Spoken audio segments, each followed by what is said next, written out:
Students connect with their community through writing at live literature. Crime Bulletin alerts campus community of 5th reported sexual assault. Circus Cats amaze audience at their semesterly showcase Falling into Winter. Latin Grammy-winning group Las Migas performs at the Singletary Center. And University of Kentucky President Eli Capilouto talks to the Kernel on campus safety, construction, and tuition. I'm Giana Gallo. And I'm Owen Chesemore, and this is Catching Up with the Kernel.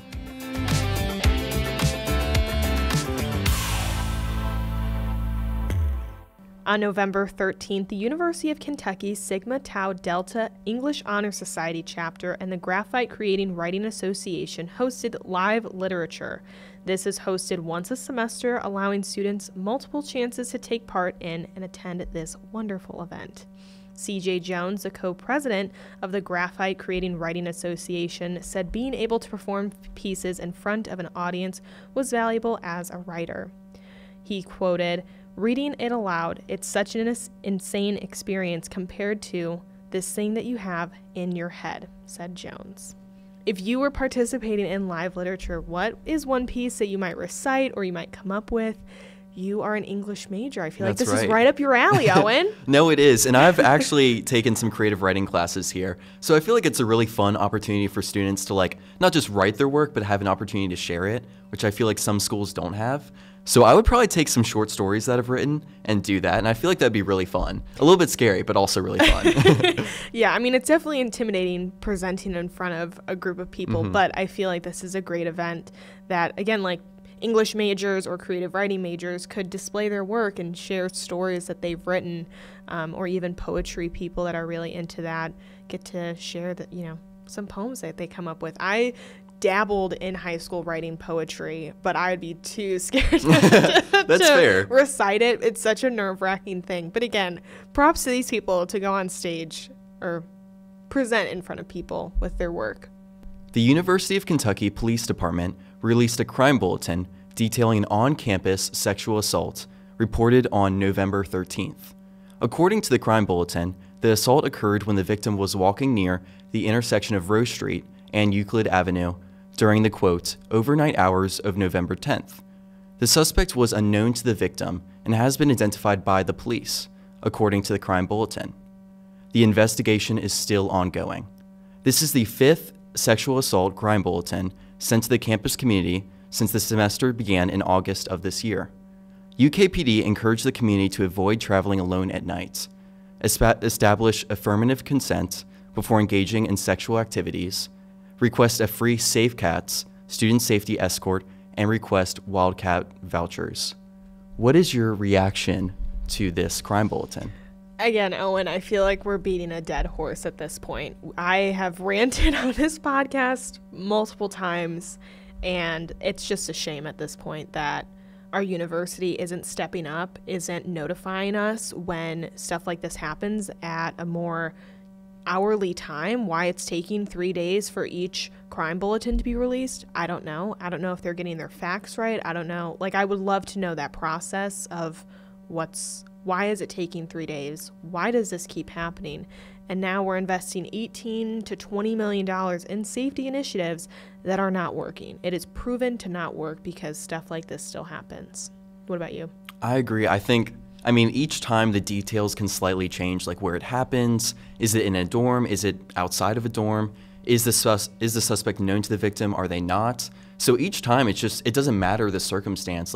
Students still feel unsafe because it doesn't matter where they are. They can still have this happen to them. So I think it's definitely really scary to think about.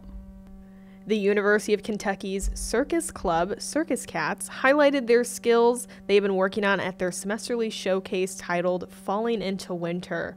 The showcase depicted 10 performances representing the transition from fall to winter. The performances were created using acrobatic equipment including silks, lyra, which is a hanging metal hoop, rope, and trapeze, as well as juggling at Barker Hall on November 15th. Circus Cats is the only collegiate circus club in the state of Kentucky that focuses on all acrobatic equipment. Sophomore computer science and cybersecurity major Anaya Ellis said. Beginning in December 2021, the club has held meetings every Monday where students learn from one another, as there is no official instructor at the meetings, staff advisor and former club president Cooley Pipgrass said. The club has increased its membership over 3 years. There are between 1 and 10 new members who showed up to each meeting. After their first meeting, new members were drawn back due to the inviting atmosphere, Circus Cats treasurer Junior Health Science major Jordan McKinney said. Owen, have you ever been to a circus?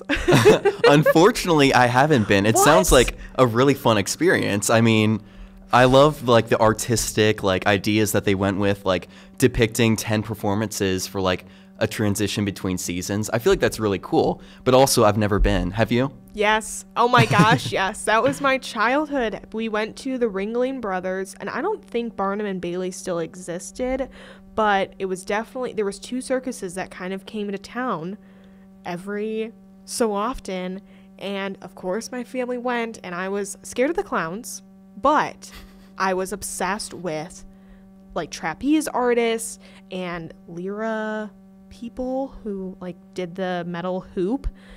All like everything that Circus Cats does, like I wanted to be when I was 7 years old. I was like, I want to be this person. So it's really cool that this is a club at Kentucky and is the only club that does trapeze and acrobatic work in the state of Kentucky. I think that's also like kind of a props for us that we have something like this. Also, the pictures that are I believe Matthew Mueller took of this event, our photo editor, were so beautiful. So it just looked so picturesque. And I think it was a great theme that they picked, falling into winter. I mean, how much better can you get from that? All-female Latin Grammy award-winning band from Barcelona, Spain, Las Migas, performed at the Singletary Recital Hall on November 16th at the University of Kentucky. The group performed flamenco music, pushing musical barriers and exploring genres, such as country, pop, and urban tones, to add into their current music style, according to the Singletary Center website. The quartet features Paula Ramirez on vocals, Marta Robles and Alicia Grillo on guitar, and Laura Pacios on violin. 18 years ago, the quartet officially conjoined their talents, naming themselves Las Migas, named after a traditional Spanish dish, according to the World Music Institute. This group played music from multiple parts of their discography, including music from their Latin Grammy for Best Flamenco album in 2022, named Libres. A nonprofit organization named Green Room Exchange hosted the event, emphasizing their passion for bringing multicultural events to Lexington. Quote, "We are all one heart and we are all one humanity, and this is a way that we can share that and uplift ourselves," Lee Carroll, founder of Green Room Exchange, said. The Green Room Exchange brings different cultural experiences to the Bluegrass area, according to their website. Quote, "We want for the community of Lexington, Kentucky to be cultured and to know other music besides the music that we have in the United States," Mercedes Harn, coordinator of the event for Green Room Exchange, said. What do you think about this music and what they're doing? I mean, I've never heard of this band, and little did I know that they were from Barcelona, Spain. So it's very, very cool. And again, Latin Grammy Award winning. So yes, multiple things that I had no idea about. And I can only imagine how they sound. Like I can just envision it with this picture too. So I'm so curious. I want to look it up when we're done with this podcast, because I'm very curious what they sound like, because I also don't know what flamenco music is. Do you? I don't, but also it just sounds really impressive, the fact that we have talented groups like this coming on campus with music that we also haven't seen before. So I think that's really cool. But also it just shows me that I need to pay more attention to what's going on there. Yeah, and just to diversify yourself with different cultures too, because again, I think we both would have educated ourselves on flamenco and this band if we would have went. So I guess shame on us, but now we know, so we're going to educate ourselves. Exactly. On this. University of Kentucky President Eli Capilouto sits down with a portion of the Kentucky Kernel editorial board every semester for an interview about concerns from students, the editors, and the campus community. Me and Owen will be breaking down each section that President Capilouto talked about, starting off with Title IX and campus safety concerns. With recent lawsuits concerning Title IX in the swim program and ongoing concerns over campus safety, Capilouto addressed the university's approach to handling these sensitive issues. He emphasized UK's commitment to constant evaluation and improvement, especially in communication and procedural regulation, quoting, "We are always reviewing our processes." Capilouto outlined new safety measures, including lighting in certain areas, restricted parking garage access, and increased police patrols during late-night hours.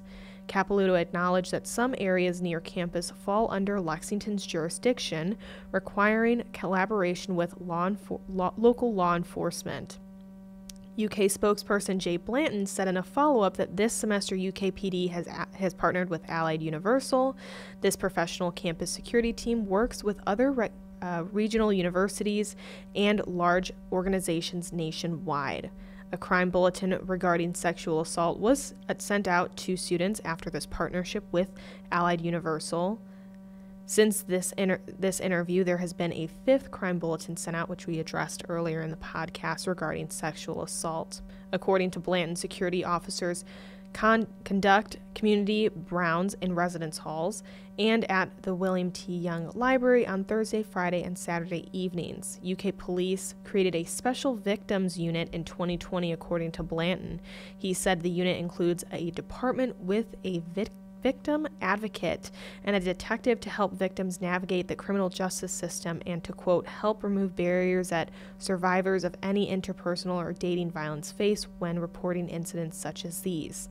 The UK PD crime log reports sex offenses that have not appeared in UK's crime bulletins. Blanton said if the crime or sexual assault is determined to be a threat to the campus community, a bulletin will be sent out in compliance with the Clery Act. Capilouto said that the university remains vigilant and is prepared to make further changes to protect students. Whew, that was a doozy. Owen, what are your thoughts on this? How are you feeling as a student, but also as a student journalist? I mean, there's a lot to unpack here. I think my first reaction is, based on these responses, I'm hearing a lot of vague responses in general. That's the first thing I would say, but also it just raises a lot of questions for me. Like, what does it mean to review the processes that they're working on? What does it mean for the campus security guards to be, I think it said patrolling on the residence halls and the library? I have yet to see any of these security guards myself, but I could be totally wrong on that. So I don't know if that means they're on every side of campus or if they're just on North Campus maybe. Maybe that's the case.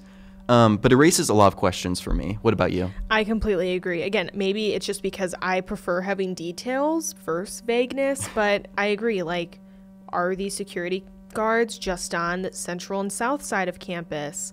When are the lights that they put up by Cornerstone turn on? Because I have to walk home that way, and it gets dark at 5 o'clock. So I feel like those lights should be on after when the sun sets. But right. When do those turn on? Jay Blanton explained that UK crime bulletins are sent out after a crime or sexual assault is determined to be a threat to the campus community. But, like, shouldn't all be talked about? I don't know. It's just I don't know. Again, maybe I have a different outlook on this, but I agree. I feel like this is very, very vague. I agree. Yeah.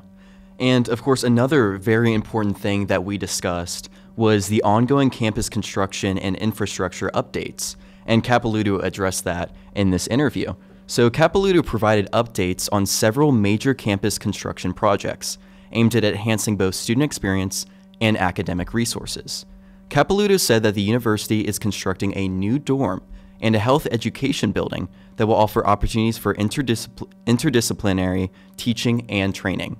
According to Blanton, the $82 million Whitehall renovation is scheduled to be completed by July 2026. Capilouto said he was excited about the nearly complete historic Memorial Coliseum renovations, which he said included air conditioning, a first for the historic building. Capilouto said one of the most meaningful aspects of the historic Memorial Coliseum renovations is the recognition of fallen Kentucky soldiers.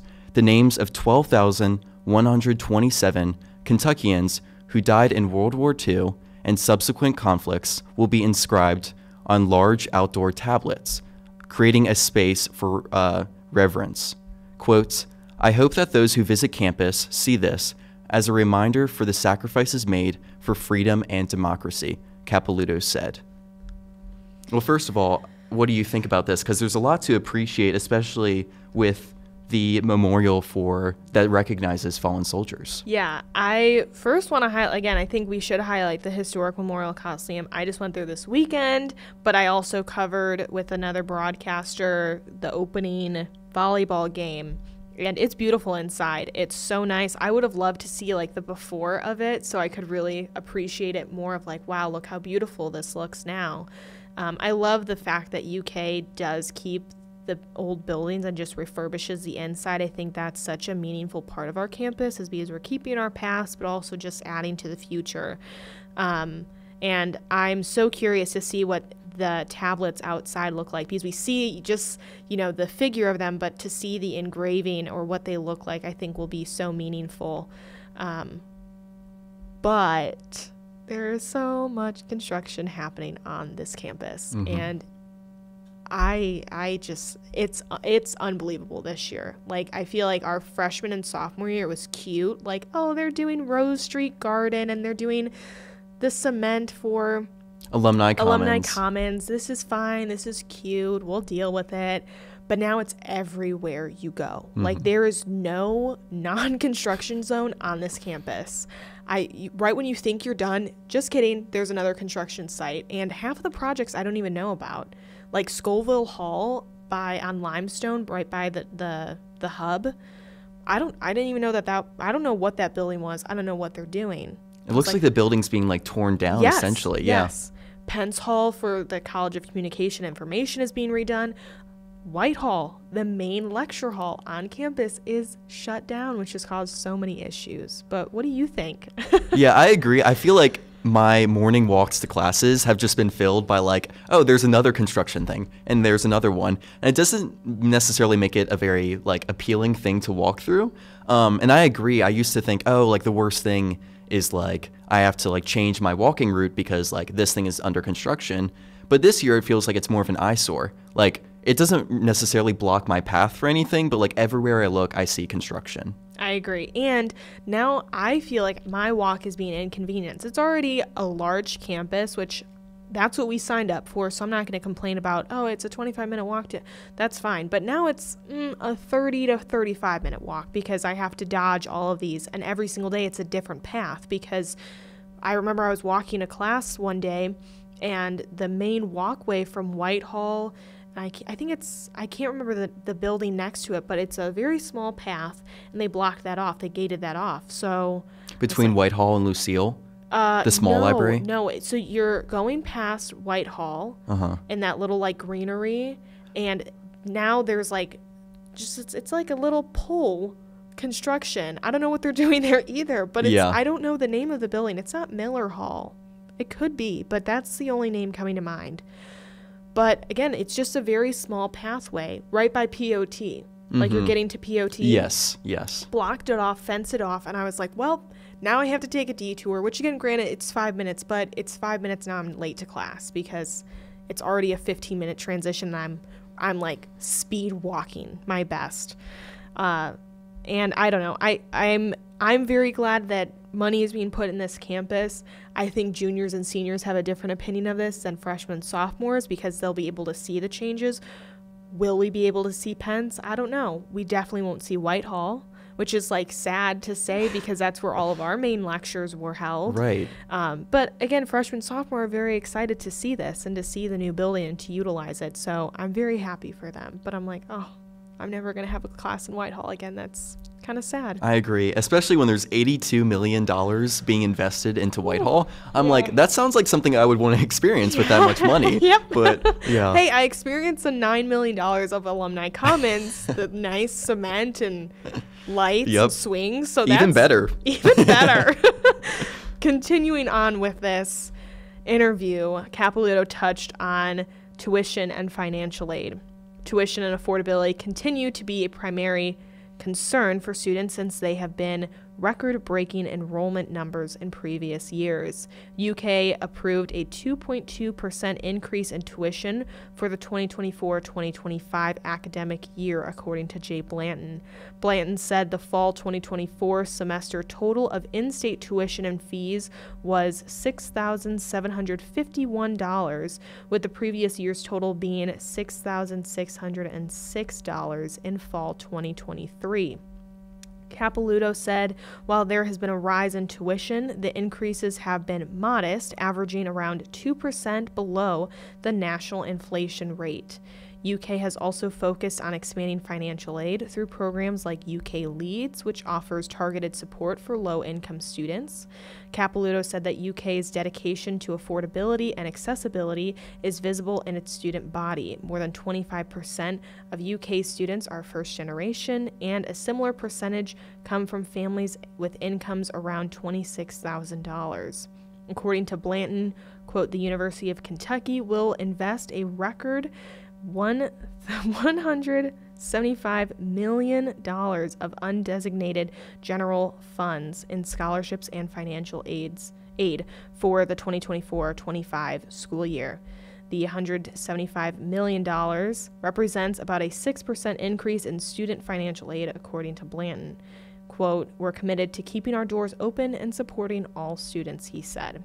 Capilouto said these efforts have led to significant improvements in both graduation and retention rates. Thoughts on this? Definitely a good sign to see the 6% increase in student financial aid. That's good to see, as well as like a really nice percentage of UK students who are first gen. I think that's also a cool number to see. Again, even though it's only 2% increase, it's also just another financial burden that's being added onto students. So that's really unfortunate. But what do you think? As an out-of-state student, I feel a little underrepresented here. I wish he would have addressed that more, because I'm not going to say that number out loud, but I hope you all go ahead and check the UK tuition for out-of-state students. And I don't feel like they give enough money for out-of-state students, frankly.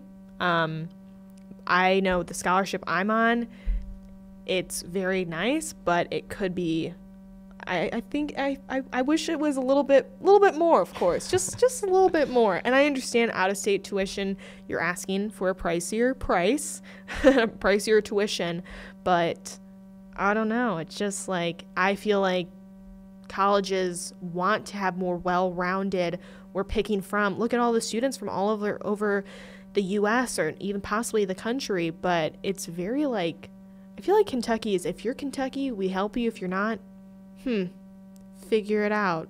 But that's just my opinion as an out-of-state student. I think it's great what he is doing with the financial aid, though.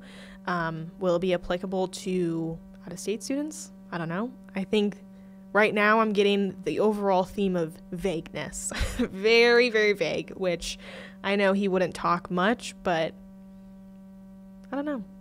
I agree. A lot of this content is very vague and leaves a lot of questions left unanswered. Agreed. Another thing that's really important to address that we talked about in this interview is the parking and transportation challenges that we've been seeing. With ongoing construction affecting parking availability, Capilouto acknowledged the inconvenience this has caused for students, faculty, and staff. He mentioned a new 2,400 space parking structure under construction intended to help meet these demands. This structure will be located next to the parking deck across from the Albert B. Chandler Hospital and behind the new subspecialty ambulatory care facility. Quote, anytime we have had to decommission space, we look for opportunities to capture more space to replace, such as parking spaces, Capilouto said. The need for pedestrian safety, according to Capilouto, is the prime reason parking will be kept on the periphery of campus. What is your reaction to this? I mean, I don't have a car on campus, so it doesn't really affect me, but I really feel bad for people who do, because especially with the football season going on, you have so many cars parked at K-Lot that need to move if we have a home football game, and that's just chaos, mass chaos. Now you have Cornerstone being very selective of, they have to have some sort of pass to get in to Cornerstone after a certain amount of, or at a certain time frame at night. And there's not a lot of parking around campus. Even in the Lexington area, I'm not paying $20 to park in, the surrounding. I mean, I wouldn't, but again, I'm not deeply affected by this, but I see all my friends, they're like, parking, I hate parking. I'm like, oh, I feel so bad for you. Do you have a car on campus? I don't, so I have a similar experience to you. Every time I hear an update on parking, I'm more and more thankful that I don't have a car on campus because I do not want to deal with this. Yeah. But I also have friends who struggle to find spaces to park and have to deal with all this inconvenience. And again, it's another financial burden to park on campus. So it's just more and more problems. But another thing is that we don't know when this will be finished, I don't think. So students don't know whether this is going to be by the time they graduate or sometime earlier. So it leaves questions unanswered there as well. I completely agree. And I like the idea of Capilouto making the campus more pedestrian friendly. I think that's really important. But if you do that, then you have to have a lot of parking spaces outside of campus then, because I can't even imagine commuters. Like, this is their only way to get to school. Now they can't find a parking spot. Now you're late to class. Oh, on top of the construction rerouting, this is all a ripple effect. And obviously, again, we're making great improvements, but with improvements come challenges in the hardship of it. And I feel really bad for people who have cars right now. I agree. But it's great. I mean, we're seeing a new parking space under construction, a new dorm, which is what students have been asking for. Yes. But the question is, are they doing it fast enough to meet these demands? Yep. Yeah. The last part and segment Capilouto talked about was building a caring community. Throughout the interview, Capilouto emphasized the university's focus on creating a supportive, inclusive environment for all students.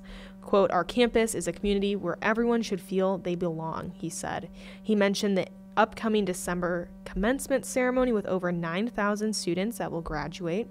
For Capilouto, this event is one of the most meaningful moments of the year that represents each student's potential. Quote, we're proud to see our graduates go on to make a difference in the world," he said.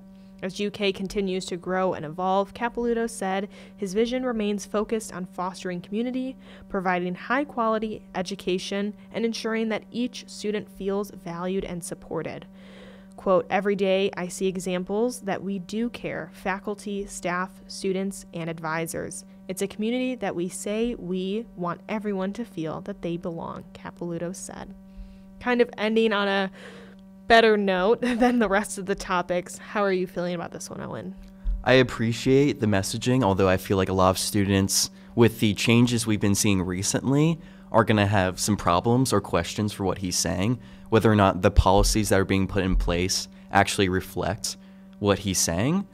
So that's kind of my reaction to it, is I appreciate where he's coming from, but I don't know if the policies are reflecting that. What do you think? Again, I think it was like, yay, we're shaking the pom-poms and we're graduating 9,000 students. That's awesome in December. I think that's a pretty good number. I don't have the numbers of like, is this an increase? But assuming that it is, I think it's like, well, wait, the elephant in the room, Capilouto, DEI disbanding, and with January quickly approaching, that's when I think the legislator meets again, or he talks to them. Something big happens in January that I can't recall off the top of my head, but I don't know. I feel like he's being very right. Our campus is a community where everyone should feel they belong. Well, do they? I don't know. It's like sweet but sour at the same time. And again, just very, very vague. But it's nice that he does always want to grow and evolve, I feel, for the looks of our campus. I mean, again, as much as I complain about the construction, it is going to be nice for the students who get to experience it. Tuition hopefully will go down or whatever. I don't know. I think there's a lot of things in this interview that just leave me with many unanswered questions that I'm curious to see if we get those answers, which I don't know. We want to wish a happy Thanksgiving break to everyone. Whether you're spending it relaxing or with friends and family, we hope you all have a great 5 days. I'm hoping it snows more over Thanksgiving break, but that's just me. If you want to gather any more information about these articles, be sure to check out kykernel.com and follow us on all social media platforms. That's X, Facebook, Instagram, TikTok, YouTube, and Spotify. Thanks for catching up with the Kernel. Have a great Thanksgiving.